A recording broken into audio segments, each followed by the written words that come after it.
I'm Chris Bryant, CCNA number 12933, and I'd like to welcome you to the second half of our look at how and why to configure a frame relay switch in your Cisco Home Lab.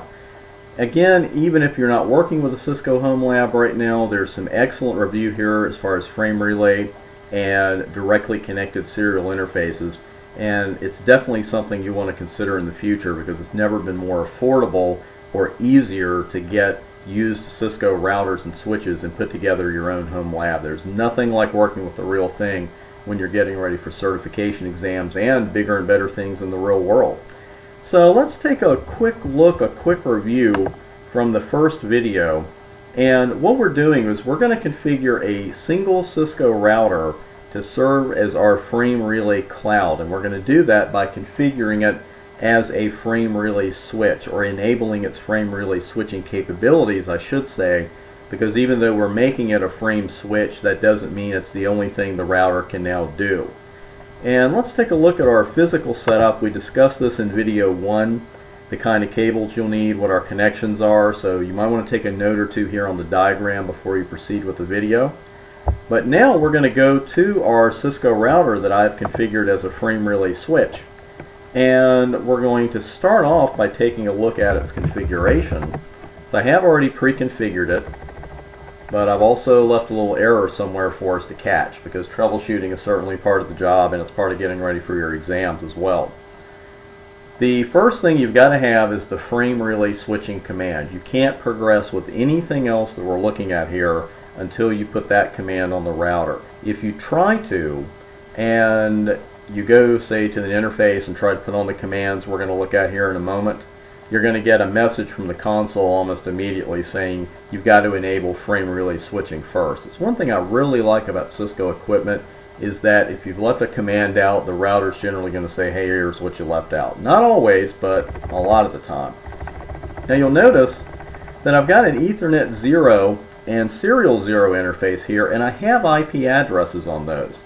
That's just a reminder that if we have interfaces that we are not using in the frame switching config, we can still run routing protocols over them, and that's great for your home lab because you can take a router, let's say you get one that has 4 serial interfaces, and if you're using 3 of them for frame switching like I'm doing here, you still have a Serial 0 interface you can use, you've still got an Ethernet interface you can use, you may have other interfaces you can use. But again, it's just a reminder that when you configure frame relay switching on a Cisco router, you're not disabling routing in any way. Now, here's the crux of the configuration, if you will. Interface serial 1 has no IP address. You're not going to have an IP address on an interface that is actually performing frame switching. What you do have to have, as I'm sure you could guess, is encapsulation frame relay. We've got to put frame relay on it.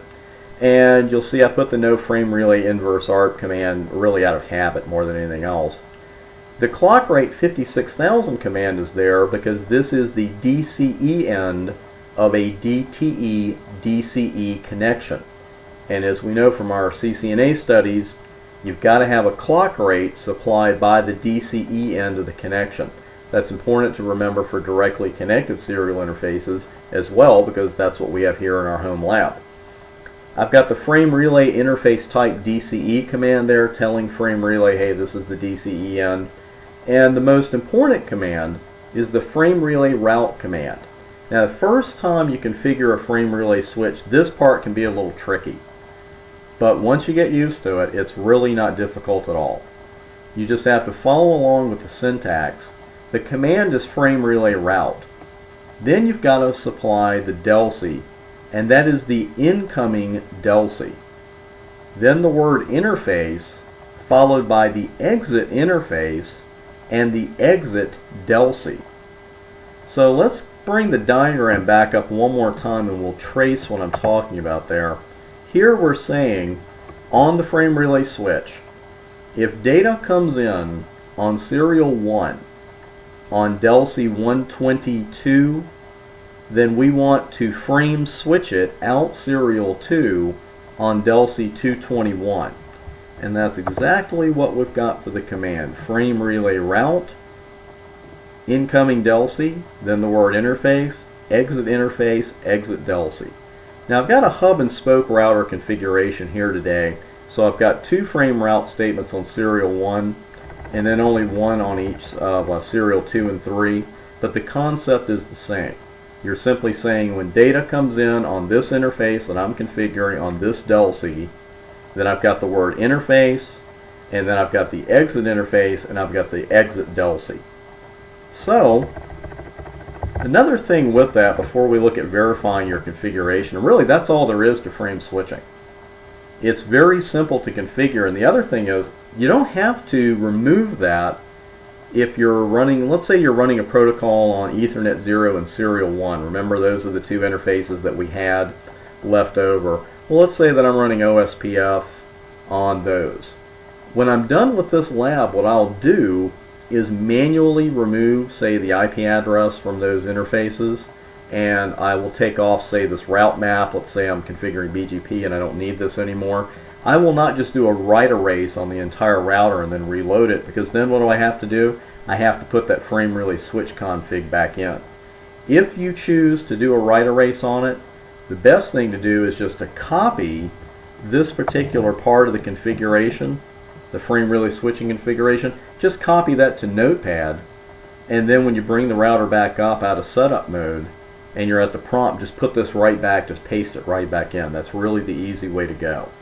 So let's take a look at verifying this, and the command for this is show frame route. It's another command you won't see in too many CCNA books.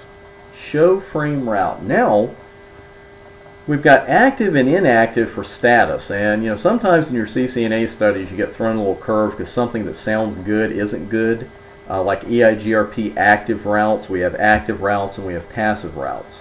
And you would hear that and say, oh, I want my routes to be active, but you really don't. And if you haven't gotten to that yet, don't worry about it. We're not going to cover it here. But here we do want active.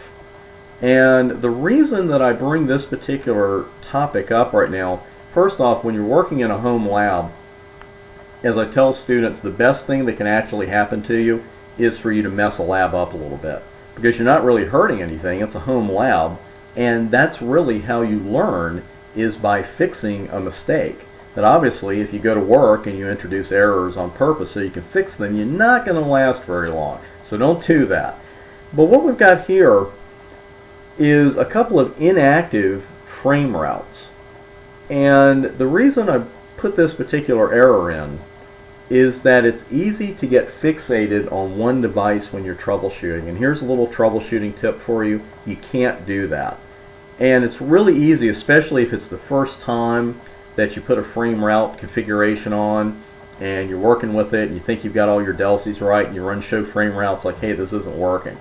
And you tend to concentrate your troubleshooting efforts on the frame switch. Well, the problem here is actually that we've got a down interface.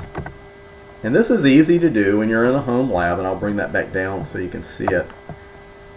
Serial 0 is administratively down. Well, we all know what that means. It's shut down. So what I will do is open it and then zip back over to the frame switch, and we'll see if we can actually see the DELCs come back and the mappings. You can see that the interface came back up physically, then the line protocol came up, and then the interfaces came up. So that's something else you have to look out for when we show frame route here. You can see that they're all active, and that is exactly what we want. If you would like a copy of this configuration, whether you're watching this on my website or you're watching it on YouTube, I'll have a link there in the description or on the same page that goes to a page on my website that actually contains this config. And plenty of people have just copied it from there and put it in their routers, and that's perfectly fine with me. And I just want to thank you for your time here, taking a look at a frame relay switch config. I look forward to seeing you out at the website. I do have over 200 free Cisco certification tutorials and practice exams there for you. All kinds of good stuff, free daily questions on the blog. And that is going to do it for this video. Be sure to subscribe to the YouTube thread for future video notifications. I'm Chris Bryant, CCIE number 12933, and I'll see you on the website.